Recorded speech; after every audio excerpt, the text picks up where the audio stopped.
Hi, ഞാൻ doctor പ്രിയ, Q1 health കെയറിലെ homoeopathic ഫിസിഷ്യനാണ്. നമ്മുടെ ക്ലിനിക്കിലൊക്കെ ചില പേഷ്യൻസ് വരാറുണ്ട്. ബി.പിക്ക് കണ്ടിന്യൂസ് ആയിട്ട് മരുന്ന് കഴിക്കുന്നുണ്ട്, പക്ഷേ ബി.പി കൺട്രോൾ ആവുന്നില്ല. അതുപോലെ കാൽപാദത്ത്, അതുപോലെ മുഖത്തൊക്കെ നീരൊക്കെ ആയിട്ട്. ഇതൊക്കെ ഒരു പരിധിവരെ വൃക്കകൾക്കുള്ള രോഗങ്ങൾക്കുണ്ടാവാം. ഇന്ന് നമുക്ക് എന്തൊക്കെ ലക്ഷണങ്ങളാണ് ശരീരം കാണിക്കുന്നത് വൃക്കരോഗങ്ങളുണ്ടെങ്കിൽ എന്ന വിഷയത്തെക്കുറിച്ച് സംസാരിക്കാം.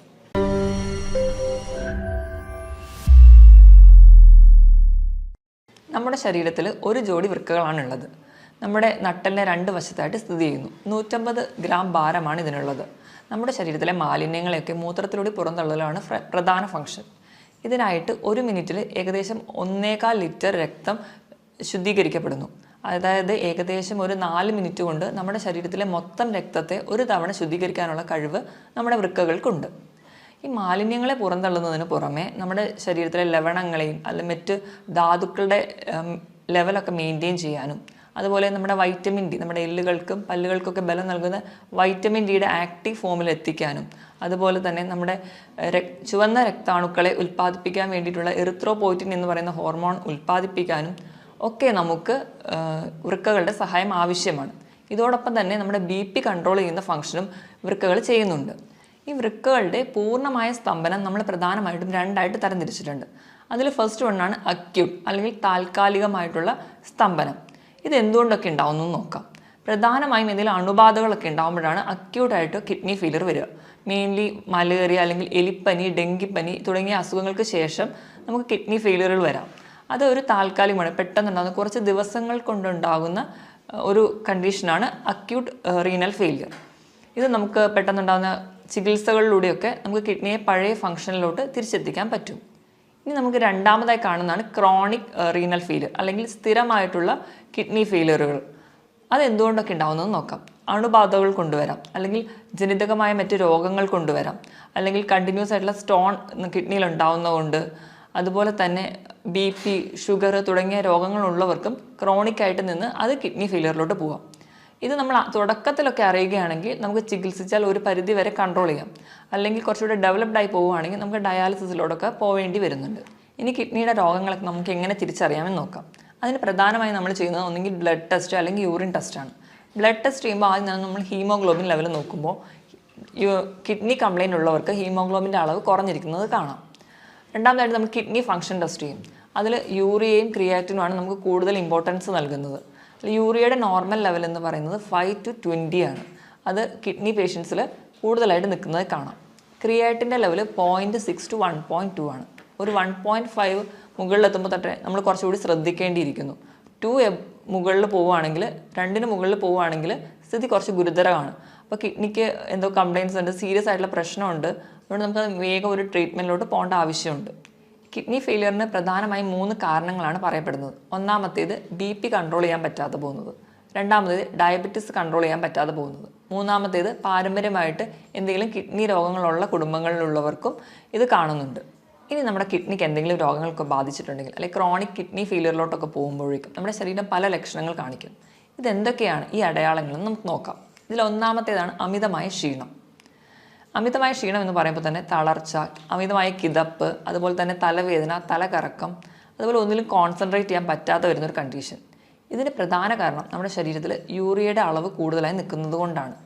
ഇതോടൊപ്പം തന്നെ നമ്മുടെ രക്തത്തിൽ HBയുടെ അളവ് കുറയുന്നത് കൊണ്ട് നമുക്ക് വിളർച്ച ഉണ്ടാകുന്നതായും കാണാം. ഇനി രണ്ടാമത്തെ ലക്ഷണമാണ് ഉറക്കക്കുറവ്. നമുക്ക് നല്ല ക്ഷീണം ഉണ്ടെങ്കിലും നമുക്ക് ഒരു ഡീപ്പ് സ്ലീപ്പ് കിട്ടത്തില്ല, ഒരു മയക്കം മാത്രമേ ഉണ്ടാവുള്ളൂ. ഇപ്പോൾ ഉറങ്ങുകയാണെങ്കിൽ തന്നെ കൂർക്കം വലി ഉണ്ടാവുന്നതായി കാണാം.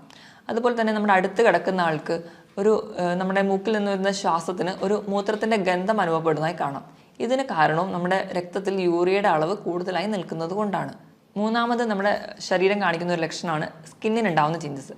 സ്കിന്നിന് പ്രത്യേകിച്ച് ഒരു കോസ് ഒന്നും ഇല്ലാതെ സ്കിന്നിന് ഭയങ്കരമായിട്ട് ചൊറിച്ചിൽ വരാം. പ്രധാനമായും നമ്മുടെ കാൽമുട്ടിന് താഴെയുള്ള ഭാഗത്താണ് ചൊറിച്ചിൽ കാണാറ്. ഇപ്പോൾ ഡയബറ്റീസും കൂടെ ഉള്ള കിഡ്നി പേഷ്യൻസിനാണെങ്കിൽ ഇതിൽ കാലിൻ്റെ ആ ഭാഗത്ത് കറുത്ത നിറം കൂടി കാണാം. ഇതിന് കാരണം മൂത്രത്തിലൂടെ നമ്മുടെ പോയിസണസ് ആയിട്ടുള്ള സബ്സ്റ്റൻസ് ഒന്നും പുറന്തള്ളാതെ അത് നമ്മുടെ രക്തത്തിലായി തന്നെ നിൽക്കുന്നത് കൊണ്ടാണ് ഇങ്ങനെ ചൊറിച്ചിലും അതുപോലെ ഈ കറുത്ത നിറമൊക്കെ കാണുന്നത്. നാലാമതായി ശരീരം കാണിക്കുന്ന ഒരു ലക്ഷണമാണ് ഇടയ്ക്കിടയ്ക്ക് മൂത്രം ഒഴിക്കാനുള്ളൊരു ടെൻഡൻസി. പക്ഷേ നമുക്ക് മൂത്രം ഒഴിക്കാനൊക്കെ പോയി ഇരുന്നാലും മൂത്രം പോകത്തില്ല. ആ ഒരു ടെൻഡൻസി മാത്രമേ കാണിക്കുള്ളൂ. ഇത് കൂടുതലായും കാണുന്നത് രാത്രി സമയത്താണ്.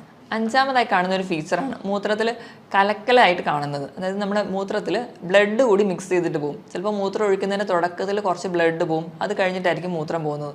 അല്ലെങ്കിൽ ഒരു കലങ്ങിയ സ്റ്റേറ്റിലായിരിക്കും കാണുക. നമ്മൾ ചെളി വെള്ളത്തിൽ കുഴച്ച പോലെ ഒരു കലങ്ങിയ അവസ്ഥയിൽ ആണ് യൂറിൻ പോവാറ്. നമ്മൾ എത്ര വെള്ളം കുടിച്ചാലും ഇതൊരു കലക്കലായി തന്നെ തുടരുന്നെങ്കിൽ അതെന്തെങ്കിലും ഒരു കിഡ്നി ഡിസീസ് ഉള്ളവരിലാണ് കൂടുതലായും കാണുന്നത്. ആറാമതായി കാണുന്ന ഒരു ഫീച്ചറാണ് മൂത്രത്തിൽ പതയായിട്ട് കാണുന്നത്. അത് നമ്മുടെ മുട്ടയുടെ വെള്ളയൊക്കെ എടുത്ത് അടിച്ച് പതപ്പിച്ച് കഴിഞ്ഞാൽ നമ്മുടെ പാത്രത്തിൻ്റെ സൈഡിൽ ഇങ്ങനെ കുമിള പോലെ പറ്റി പിടിച്ചിരിക്കുന്നില്ലേ, ആ ഒരു സ്റ്റേറ്റിൽ നമ്മുടെ മൂത്രം പോകുമ്പോൾ കാണാൻ പറ്റും. അതുപോലെ കുമിളകളൊന്നും പൊട്ടാതെ പതയായിട്ട് തന്നെ നിൽക്കുന്നുണ്ടെങ്കിൽ അതും ഒരു കിഡ്നി ഡിസീസിനുള്ള ഒരു അടയാളമായിട്ട് കാണുന്നു. ഇനി ഏഴാമതായി ശരീരം കാണിക്കുന്ന ഒരു ലക്ഷണമാണ് കണ്ണിന് ചുറ്റുമുള്ള തടിപ്പ്, അല്ലെങ്കിൽ നമ്മൾ അതിനെ പഫിനെസ് എന്ന് പറയും. ഇതിൻ്റെ പ്രധാന കാരണം എന്ന് വെച്ച് കഴിഞ്ഞാൽ നമ്മുടെ ശരീരത്തിന് ആവശ്യമായിട്ടുള്ള പ്രോട്ടീനുകൾ കിഡ്നി വഴി പുറന്തള്ളുകയും അതിന് പകരം പോയിസണസ് ആയിട്ടുള്ള സബ്സ്റ്റൻസ് രക്തത്തിൽ അടിയുന്നതും കൊണ്ടാണ്. നമ്മൾ കിഡ്നി വഴി നമ്മുടെ ശരീരത്തിന് ആവശ്യമുള്ള പ്രോട്ടീൻ പോകുന്നതിനോടൊപ്പം തന്നെ നമ്മുടെ മസിലുകളിലുള്ള പ്രോട്ടീനും അവ പുറന്തള്ളുന്നു. അപ്പോൾ നമ്മുടെ മസിൽസൊക്കെ കുറച്ചുകൂടെ വീക്കാവും. അതുപോലെ കിഡ്നി പേഷ്യൻസൊക്കെ ഇങ്ങനെ മെലിഞ്ഞ് വരുന്നതായിട്ട് നമുക്ക് കാണാം. ഇനി എട്ടാമതായിട്ട് ശരീരം കാണിക്കുന്ന ഒരു ഫീച്ചറാണ് കാൽപാദത്തിലൊക്കെ നീരുണ്ടാവുന്നത്. ഇതിന് പ്രധാന കാരണം എന്ന് വെച്ചിട്ടുണ്ടെങ്കിൽ നമ്മുടെ കിഡ്നിയുടെ എന്തെങ്കിലും ഡിസീസസ് വന്ന് കിഡ്നി ഫെയിലിയർ ആയിട്ടുണ്ടെങ്കിൽ നമ്മൾ വേണ്ടത്ര രീതിയിൽ ബ്ലഡൊക്കെ ഒന്നും പ്യൂരിഫൈ ചെയ്യാതെ പോകും. അപ്പോൾ ഈ ഫ്ലൂയിഡ് എല്ലാം കൂടി റിട്ടെയിൻ ചെയ്യുന്നതുകൊണ്ട് ഫ്ലൂയിഡ് ഇങ്ങനെ കെട്ടിക്കിടക്കുന്നതുകൊണ്ടാണ് കാൽപാദത്തിന് നീര് വരിക. പല കാരണങ്ങൾ കൊണ്ട് നമുക്ക് കാലിലൊക്കെ നീര് വരാം. ചില സന്ധിവാതങ്ങൾ കൊണ്ടുവരാം, അല്ലെങ്കിൽ യൂറിക് ആസിഡിൻ്റെ പ്രശ്നം കൊണ്ടൊക്കെ വരാം. പക്ഷേ ഈ നീരും നമ്മുടെ കിഡ്നി ഡിസീസിനുള്ള നീരും രണ്ടും രണ്ടായിരിക്കും. നമ്മൾ ചിലപ്പോൾ കാല് തൂക്കിയിടുമ്പോഴേക്കും ഈ കിഡ്നി ഡിസീസ് ഉള്ളവർക്ക് നീര് പെട്ടെന്ന് വരുന്നത് കാണാം. അതുപോലെ തന്നെ നമ്മൾ കാല് പൊക്കി വെച്ചതുകൊണ്ട് ഈ നീര് പെട്ടെന്ന് കുറയുന്നതായിട്ട് കാണാൻ പറ്റില്ല. ഇത് തന്നെ വെച്ച് നമുക്ക് ഡിഫറൻഷ്യേറ്റ് ചെയ്യാം, ഇത് കിഡ്നി ഡിസീസസ് കൊണ്ടാണോ അതോ മറ്റ് സന്ധി രോഗങ്ങൾ കൊണ്ടാണോ ഉണ്ടാവുന്നതെന്ന്. ഒമ്പതാമതായി ശരീരം കാണിക്കുന്ന ഒരു ലക്ഷണമാണ് വിശപ്പില്ലായ്മ. നമ്മൾ എത്ര പട്ടിണി കിടന്നാലും നമുക്ക് പ്രത്യേകിച്ച് ഒരു വിശപ്പൊന്നും തോന്നത്തില്ല. അതുപോലെ തന്നെ മറ്റു ചിലർക്കാണെങ്കിൽ ഭക്ഷണം കാണുമ്പോൾ അല്ലെങ്കിൽ ഭക്ഷണത്തിൻ്റെ സ്മെല്ലടിക്കുമ്പോഴേക്കും ഓക്കാനോ ഉണ്ടാവും. ഇതിന് കാരണവും നമുക്ക് ശരീരത്തിലെ യൂറിയയുടെ അളവ് കൂടുമ്പോൾ അത് കിഡ്നിക്ക് മുകളിൽ കരളിനെയും ബാധിക്കുന്നു. അതുവഴിയാണ് നമുക്ക് വിശപ്പില്ലായ്മ ഉണ്ടാവാനുള്ള ഒരു കാരണം. ഇനി അവസാനത്തെ ലക്ഷണമാണ് മസിൽ ക്രാംസ്, അല്ലെങ്കിൽ മസിൽസിൻ്റെ കോച്ചിപ്പിടുത്തം. ഇതിന് കാരണം നമ്മുടെ കിഡ്നി വഴി കാൽസ്യത്തിന് കൂടുതലായിട്ട് പുറന്തള്ളുകയും അതുപോലെ പൊട്ടാസ്യം രക്തത്തിൽ കൂടുന്നതും കൊണ്ടാണ് നമുക്ക് കോച്ചിപ്പിടുത്തമൊക്കെ ഉണ്ടാവുന്നത്. ഈ മുകളിൽ പറഞ്ഞ 10 ലക്ഷണങ്ങളിൽ 3 മുതൽ 4 ലക്ഷണങ്ങൾ തുടർച്ചയായിട്ട് ഒരു രോഗിയിൽ തന്നെ കാണുന്നുണ്ടെങ്കിൽ നമ്മളത് ശ്രദ്ധിക്കേണ്ടതാണ്. എത്രയും പെട്ടെന്ന് ഒരു ഡോക്ടറെ കാണിക്കേണ്ടതാണ്. അപ്പോൾ തന്നെ നമ്മൾ യൂറിനും അതുപോലെ ബ്ലഡൊക്കെ ടെസ്റ്റ് ചെയ്ത് കിഡ്നി ഡിസീസ് ഇല്ല എന്ന് ഉറപ്പ് വരുത്തേണ്ടതാണ്. ഇനിയിപ്പോൾ BP അല്ലെങ്കിൽ ഷുഗറോ ഒക്കെയുള്ള രോഗികൾ, അല്ലെങ്കിൽ പാരമ്പര്യമായിട്ട് ഇങ്ങനത്തെ കിഡ്നി ഡിസീസ് ഉള്ളവരാണെങ്കിൽ ഇതിലൊരു 2 ലക്ഷണങ്ങൾ കുറച്ച് കാലമായിട്ട് നിൽക്കുന്നുണ്ടെങ്കിൽ എത്രയും പെട്ടെന്ന് ഒരു ഫിസിഷ്യനെ കാണേണ്ടതാണ്. ഇനി ഈ മുകളിൽ പറഞ്ഞ 10 ലക്ഷണങ്ങൾ ഏതെങ്കിലുമൊക്കെ നമ്മുടെ ശരീരം കാണിക്കാൻ തുടങ്ങിക്കഴിഞ്ഞാൽ നമ്മൾ കിഡ്നിക്ക് വേണ്ടത്ര ശ്രദ്ധ നൽകണം എന്നാണ് അർത്ഥം. അപ്പം എന്തൊക്കെ ലൈഫ് സ്റ്റൈൽ ചേഞ്ചസ് ആണ് വരുത്തേണ്ടതെന്ന് നോക്കാം. ഇതിൽ ഒന്നാമതാണ് ധാരാളം വെള്ളം കുടിക്കുക. ഒരു ഹെൽത്തി ആയിട്ടുള്ള ഒരാളാണെങ്കിൽ ദിവസം ഒരു 3 ലിറ്റർ വെള്ളം കുടിക്കുക, അതായത് ഒരു 15 ഗ്ലാസ് വെള്ളമെങ്കിലും കുടിക്കണം. ഇപ്പോൾ കിഡ്നി ഡിസീസൊക്കെ സ്റ്റാർട്ട് ചെയ്തു പക്ഷേ ഡയാലിസിസിലോട്ടൊന്നും എത്തിയിട്ടില്ലാത്ത ഒരാളാണെങ്കിൽ വെള്ളം കുടിക്കുന്നതിൻ്റെ അളവും മൂത്രം ഒഴിക്കുന്നതിൻ്റെ അളവും തമ്മിൽ ഒരു അനുപാതമുണ്ട്. അവരൊഴിക്കുന്ന മൂത്രത്തിൽ നിന്നിൻ്റെ കൂടെ ഒരു 600 മില്ലി കൂടി കൂട്ടിയിട്ട് വേണം അവർ വെള്ളം കുടിക്കാൻ. ഇപ്പം 2 ലിറ്ററാണ് ഒരാൾ ഒഴിക്കുന്ന മൂത്രമെങ്കിൽ അവർ കുടിക്കേണ്ട വെള്ളത്തിൻ്റെ അളവ് 2600 മില്ലി ലിറ്ററാണ്. രണ്ടാമതായിട്ട് പുകവലി പൂർണ്ണമായി നിർത്തുക. അതിന് ഒന്നാമത്തെ പറയുന്ന കാരണം എന്ന് വെച്ചിട്ടുണ്ടെങ്കിൽ നമ്മൾ പുകവലി ഉള്ളവരിൽ ഓക്സിജൻ ക്യാരിയിങ് കപ്പാസിറ്റി, ഓക്സിജൻ്റെ അളവ് കുറയുന്നതായിട്ട് കാണാം. രണ്ടാമതായിട്ട് പുകവലി മൂലം ഉണ്ടാകുന്ന കെമിക്കൽസ് നമ്മുടെ രക്തക്കൊള്ളുകൾ അടിയുകയും അത് നമ്മുടെ ചെറിയ രക്തക്കൊള്ളുകൾക്ക് നാശം ഉണ്ടാക്കുകയും ചെയ്യുന്നു. ഇതുവഴി നമ്മുടെ വൃക്കകൾക്കുള്ള രക്തയോട്ടം കുറയ്ക്കുകയും ചെയ്യുന്നുണ്ട്. അതുപോലെ തന്നെ ഈ പുകവലി ഉള്ളവരിലാണ് കൂടുതലായിട്ടും ഇപ്പോൾ കിഡ്നി ക്യാൻസേഴ്സും അല്ലെങ്കിൽ മറ്റ് ഗ്രോത്തുകളും കിഡ്നിയിൽ ഉണ്ടാകുന്നത് കൂടുതലായി കാണുന്നത് പുകവലി ഉള്ളവരിലാണ്. മൂന്നാമതായിട്ട് മദ്യപാനവും അതുപോലെ തന്നെ പ്രിസർവേറ്റീവ്സ് ആഡ് ചെയ്തിട്ടുള്ള ഡ്രിങ്ക്സും സോഫ്റ്റ് ഡ്രിങ്ക്സൊക്കെ പൂർണ്ണമായി നിർത്തുക. ഈ മദ്യപാനം ഒക്കെ ഉള്ളവരിൽ ഇലക്ട്രോലൈറ്റ് ബാലൻസ്, അതായത് നമ്മുടെ ധാതുക്കളുടെയും ലവണങ്ങളുടെയൊക്കെ ബാലൻസ് പ്രോപ്പറായിട്ട് കാണില്ല. അതുപോലെ തന്നെ ശരീരത്തിന് വേണ്ട ആവശ്യമായിട്ടുള്ള വെള്ളം ഈ മദ്യപാനികളിൽ കുറവായിട്ട് കാണാം. അവർക്ക് ഡീഹൈഡ്രേഷൻ കൂടുതലായിട്ട് കാണുന്നുണ്ട്. നാലാമതായിട്ട് അമിതവണ്ണം, ഓവർ വെയിറ്റ് ഒക്കെ ഉണ്ടെങ്കിൽ അത് മാക്സിമം കൺട്രോൾ ചെയ്യാൻ ശ്രദ്ധിക്കണം. അമിതവണ്ണമുള്ളവർക്കൊക്കെ വൃക്കയിലിൻ്റെ മുകളിൽ ഉണ്ടാകുന്ന ഓവർലോഡ് അല്ലെങ്കിൽ പ്രഷർ കൂടുതലാണ്. അത് നമ്മുടെ വൃക്കകൾക്ക് പെട്ടെന്ന് രോഗങ്ങൾ ഉണ്ടാവാനുള്ള കാരണമാകുന്നു. അതുകൊണ്ട് തന്നെ അമിതവണ്ണമുള്ളവരാണെങ്കിൽ അത് കൺട്രോൾ ചെയ്യാൻ ശ്രദ്ധിക്കുക. അതിനായിട്ട് കൃത്യമായിട്ട് വ്യായാമം ചെയ്യുക. ആഴ്ചയിൽ 5 ദിവസമെങ്കിലും കഴിയുന്നൊരു 45 മിനിറ്റ് മുതൽ 1 മണിക്കൂർ വരെ ചെറിയ തോതിലുള്ള വ്യായാമങ്ങൾ, രാവിലെ എണീറ്റ് നിരപ്പായ സ്ഥലത്തൂടെ നടക്കുക, അതായത് പറ്റുന്ന രീതിയിലുള്ള എക്സസൈസുകളൊക്കെ ചെയ്യുക. ഇത് നമ്മുടെ ശരീരം കുറച്ചുകൂടി ഹെൽത്തി ആയിട്ട് നിൽക്കും. അതുപോലെ തന്നെ വണ്ണം കുറയ്ക്കാം, ബിപിയും ഷുഗറും ഒക്കെ കൺട്രോൾ ചെയ്യാൻ പറ്റും. അതുപോലെ തന്നെ എല്ലാ ഭാഗത്തേക്കുള്ള ബ്ലഡ് സപ്ലൈ പ്രോപ്പറായിട്ട് നടത്താനും വ്യായാമത്തിന് സഹായിക്കും. ഇനി ആറാമതായിട്ട് നമുക്ക് ചെയ്യാൻ പറ്റുന്നൊരു കാര്യമാണ്, നമുക്ക് BP ഉണ്ടെങ്കിൽ, അതായത് രക്തസമ്മർദ്ദമോ അതുപോലെ ഷുഗറൊക്കെ ഉള്ളവരാണെങ്കിൽ അത് കൺട്രോൾ ചെയ്യാൻ ശ്രദ്ധിക്കുക. നമ്മുടെ ഭക്ഷണത്തിലൂടെ കൺട്രോൾ ചെയ്യുക. അപ്പോൾ എന്തെങ്കിലും മെഡിസിൻസ് ഒക്കെ എടുക്കുകയാണെങ്കിൽ കൃത്യസമയം തന്നെ മെഡിസിൻ കഴിക്കാൻ വേണ്ടി ശ്രദ്ധിക്കുക. അതുവഴി നമുക്കൊരു പരിധി വരെ കിഡ്നി ഡിസീസിലോടൊന്നും എത്താതെ നമ്മുടെ ശരീരത്തിനെ പ്രൊട്ടക്റ്റ് ചെയ്യാൻ പറ്റും. അടുത്തതായിട്ട് ചിലരൊക്കെ ആണെങ്കിൽ നമുക്ക് ചെറിയ വേദനകളോ ഒക്കെ വരുമ്പോൾ തന്നെ ഡോക്ടറെ ഒന്നും കാണാതെ സ്വന്തമായിട്ട് മെഡിസിൻസ്, അതായത് പെയിൻ കില്ലേഴ്സൊക്കെ കഴിക്കുന്നവരിൽ കിഡ്നി ഡിസീസസ് കൂടുതലായി കാണുന്നുണ്ട്. അതുകൊണ്ട് തന്നെ നമ്മൾ മാക്സിമം സ്വന്തം ചികിത്സിക്കാതെ ഒരു ഡോക്ടറെ എപ്പോഴും കൺസൾട്ട് ചെയ്യാൻ ശ്രദ്ധിക്കുക. ഇനി ലാസ്റ്റായിട്ട് നമുക്ക് ഫുഡിൽ എന്തൊക്കെ ചേഞ്ചസ് വരുത്തണം നോക്കാം. നമ്മൾ നോർമലി ഹെൽത്തി ആയിരിക്കുമ്പോൾ കഴിക്കുന്ന ഒരു ഫുഡിൽ 4/1 ഭാഗം മാത്രമേ നമുക്കിപ്പോൾ ഒരു കിഡ്നി ഡിസീസ് ഉണ്ടെങ്കിൽ കഴിക്കാൻ പാടുള്ളൂ. അതുപോലെ തന്നെ നമുക്ക് പ്രോട്ടീൻ, നോർമലി ഹെൽത്തി ആയിട്ടുള്ള ഒരാളാണെങ്കിൽ 1 കിലോ ആണ് നമ്മുടെ ബോഡി വെയിറ്റെങ്കിൽ അതിനനുസരിച്ച് 1 ഗ്രാം പ്രോട്ടീനാണ് കഴിക്കേണ്ടത്. അതായത് 80 കിലോ ഉള്ള ഒരാളാണെങ്കിൽ ഒരു ദിവസം 80 ഗ്രാം പ്രോട്ടീൻ കഴിക്കണമെന്നാണ് നോർമലി പറയാറ്. പക്ഷേ ഒരു കിഡ്നി പേഷ്യൻസ് ആണെങ്കിൽ 1 കിലോ ബോഡി വെയ്റ്റിന് 0.8 ഗ്രാം മാത്രമേ പ്രോട്ടീൻ കഴിക്കാവൂ.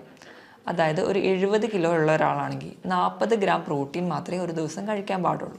പ്രോട്ടീൻ കഴിക്കുമ്പോൾ തന്നെ നമ്മൾ റെഡ് മീറ്റ് പൂർണ്ണമായും ഒഴിവാക്കുക. റെഡ് മീറ്റ് എന്ന് പറയുമ്പോൾ പോത്തിറച്ചി, താറാവിറച്ചി ഇതൊക്കെ പൂർണ്ണമായും ഒഴിവാക്കുക. അതിന് പകരം വെജിറ്റബിൾ പ്രോട്ടീൻസ് കൂടുതലായി കഴിക്കുക.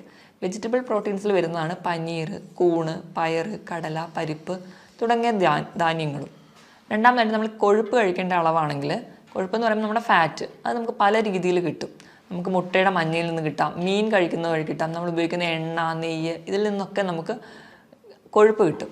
ഒരു ദിവസം ഒരു ഹെൽത്തി ആയിട്ടുള്ള ഒരാളാണെങ്കിൽ ഒരു 50 ഗ്രാം മാത്രമേ കൊഴുപ്പ് കഴിക്കാൻ പാടുള്ളൂ. പക്ഷേ ഒരു കിഡ്നി ഡിസീസ് ഉള്ള ഒരാളാണെങ്കിൽ അതിൻ്റെ പകുതി മാത്രമേ ഒരു ദിവസം കൺസീവ് ചെയ്യാൻ പാടുള്ളൂ. ഇനി ലാസ്റ്റായിട്ട് ലവണങ്ങൾ എന്ന് പറയുമ്പോൾ സോഡിയം ഉണ്ട്, പൊട്ടാസ്യം, കാൽസ്യം, ഫോസ്ഫറസ് ഒക്കെ ഉണ്ട്. ഇതിൻ്റെ ലെവൽ എങ്ങനെ മെയിൻറ്റെയിൻ ചെയ്യാം? കൂടുതലായിട്ടും ഈ ലവണങ്ങളൊക്കെ ഉള്ളത് നമ്മുടെ പച്ചക്കറികളിലാണ്. അപ്പോൾ നമ്മൾ പച്ചക്കറികളൊക്കെ കഴിക്കുമ്പോൾ അതാദ്യം വേവിച്ച് അതിൻ്റെ വെള്ളം ഊറ്റി കളഞ്ഞിട്ട് വേണം കഴിക്കാൻ. ഈ ഒരു പ്രോസസ്സിന് നമ്മൾ ലീച്ചിങ് എന്നാണ് പറയുക. ഇപ്പോൾ ഇലക്കറികളിലാണെങ്കിൽ കോളിഫ്ലവർ, ബ്രക്കോളി, ക്യാബേജ് ഇതൊക്കെ വൈറ്റമിൻ സി നിറഞ്ഞതുമാണ്. അതുപോലെ തന്നെ നമ്മുടെ കിഡ്നി ഡിസീസൊക്കെ പ്രിവെൻറ്റ് ചെയ്യാൻ വളരെ നല്ലതാണ്. പക്ഷേ ഇതൊക്കെ കഴിക്കുന്നതിനോടൊപ്പം തന്നെ ഇത് വേവിച്ച് ഇതിൻ്റെ വെള്ളം ഊറ്റി കളഞ്ഞിട്ട് വേണം കഴിക്കാനെന്ന് ശ്രദ്ധിക്കുക. പൊതുവെ എല്ലാ രോഗങ്ങൾക്കും നമ്മൾ ഫ്രൂട്ട്സും വെജിറ്റബിൾസും ആണ് കൂടുതലായിട്ട് കഴിക്കാൻ പറയുക. അപ്പോൾ നമ്മൾ ഫ്രൂട്ട്സ് കഴിക്കുകയാണെങ്കിലും ഒരു പരിധിയിൽ കൂടുതൽ കഴിക്കരുത്. കാരണം ഫ്രൂട്ട്സിലൊക്കെ കൂടുതലും പൊട്ടാസ്യമാണ് അടങ്ങിയിരിക്കുന്നത്. അപ്പോൾ പൊട്ടാസ്യം കൂടുതൽ ചെന്നിട്ടുണ്ടെങ്കിൽ അത് കിഡ്നി ഡിസീസിന് കൂടുതൽ ബുദ്ധിമുട്ടുണ്ടാക്കുകയേ ഉള്ളൂ. അപ്പോൾ പൊട്ടാസ്യം കുറഞ്ഞുള്ള ഫ്രൂട്ട്സാണ് ആപ്പിള്, പൈനാപ്പിൾ, അതുപോലെ തന്നെ ബെറി. ഇതിലൊക്കെ പൊട്ടാസ്യം വളരെ കുറവാണ്. ഇതൊക്കെ കൂടുതലായിട്ടും കഴിക്കാൻ വേണ്ടി ശ്രദ്ധിക്കുക. അതുപോലെ പേരയ്ക്ക പൊട്ടാസ്യം കുറഞ്ഞൊരു ഫ്രൂട്ടാണ്. ഇനി പൊട്ടാസ്യം കുറച്ച് കൂടുതലായിട്ട് നിൽക്കുന്ന ഫ്രൂട്ട്സുകളാണ് മാതളം, അതുപോലെ ഓറഞ്ച്, ഏത്തപ്പഴം, അതുപോലെ കരിക്കിലും പൊട്ടാസ്യം കൂടുതലായിട്ട് നിൽക്കുന്നുണ്ട്. കരിക്കൊക്കെ കിഡ്നി പേഷ്യൻസ് സ്ഥിരമായിട്ട് ഉപയോഗിക്കാതിരിക്കുന്നതാണ് നല്ലത്. ഇനിയിപ്പോൾ നമ്മൾ ഏത്തപ്പഴമൊക്കെ കഴിക്കുകയാണെങ്കിൽ അത് പുഴുങ്ങി കഴിക്കുമ്പോൾ പൊട്ടാസ്യം ഒരുപാട് വെള്ളത്തിലൂടെ നഷ്ടപ്പെടുന്നുണ്ട്. അപ്പോൾ കുറച്ചും കൂടി കിഡ്നി ഡിസീസ് ഉള്ളവർ ഏത്തപ്പഴമൊക്കെ പുഴുങ്ങി കഴിക്കുന്നതാണ് കുറച്ച് കൂടുതൽ ബെറ്റർ. ഇനി ഉപ്പിൻ്റെ അളവ് പറയുകയാണെങ്കിൽ കിഡ്നി പേഷ്യൻസ് ഒക്കെ ഉണ്ടെങ്കിൽ ഒരു 4 ഗ്രാമിൽ കുറവ് ഉപ്പ് മാത്രമേ ഒരു ദിവസം ഉപയോഗിക്കാൻ പാടുള്ളൂ. ഇപ്പം നമ്മുടെ വീട്ടിലൊക്കെ ആരെങ്കിലും കിഡ്നി പേഷ്യൻസ് ഒക്കെ ഉണ്ടെങ്കിൽ നമ്മൾ ഭക്ഷണം പാചകം ചെയ്യുമ്പോൾ എപ്പോഴും ഉപ്പിടാതെ പാചകം ചെയ്യുക. എന്നിട്ട് അവർക്ക് വേണ്ടിയിട്ടുള്ള ഒരു പോർഷൻ മാറ്റി വെച്ച് അതിൽ വളരെ കുറച്ച് ഉപ്പ് മാത്രം ചേർക്കുക. എങ്കിൽ മാത്രമേ നമുക്ക് ആ ഉപ്പിൻ്റെ ലെവൽ മെയിൻറ്റെയിൻ ചെയ്യാൻ പറ്റുള്ളൂ. നമുക്കറിയാം നമ്മൾ സയൻസും അല്ലെങ്കിൽ മെത്തേഡ്സൊക്കെ ഇത്രയും ഡെവലപ്ഡ് ആയിട്ട് നിൽക്കുന്ന ഒരു സ്റ്റേജിലാണെങ്കിൽ പോലും കിഡ്നിയെ പോലെ തന്നെ ഏറ്റവും ചെറിയ മൈന്യൂട്ടായിട്ടുള്ള മാലിന്യങ്ങൾ പോലും പുറന്തള്ളാൻ പറ്റുന്ന ഒരു മെക്കാനിസം അല്ലെങ്കിൽ ഒരു മെഷീനും ഇന്ന് വരെ കണ്ടുപിടിക്കാൻ പറ്റിയിട്ടില്ല. ഇപ്പോൾ ഡയാലിസിസ് മെഷീൻസും ഒക്കെ ഉണ്ടെങ്കിലും അതും ഒരു കിഡ്നി ഫംഗ്ഷൻ ചെയ്യുന്ന പോലെ നമുക്ക് ഫംഗ്ഷൻ ചെയ്യാൻ പറ്റത്തില്ല. അപ്പോൾ മുകളിൽ പറഞ്ഞ പോലെ കൃത്യമായിട്ട് ഡയറ്റും അല്ലെങ്കിൽ കൃത്യമായിട്ട് തന്നെ നമ്മളെ ജീവിതശൈലികളിലൊക്കെ മാറ്റം വരുത്തിയാലും അല്ലെങ്കിൽ കൃത്യമായി വ്യായാമം ചെയ്യുന്നത് വഴി ഒരു പരിധി വരെയൊക്കെ നമുക്ക് കിഡ്നി ഡിസീസസ് കൺട്രോൾ ചെയ്യാൻ പറ്റും. ഇതിനോടൊപ്പം തന്നെ കിഡ്നി രോഗങ്ങൾക്കുള്ള ഫലപ്രദമായ ചികിത്സയും ഹോമിയോപ്പതിയിലൂടെ ലഭ്യമാണ്. ഇനി മറ്റൊരു ഹെൽത്ത് ടോപ്പിക്കുമായിട്ട് വീണ്ടും കാണുന്നതുവരെ നന്ദി.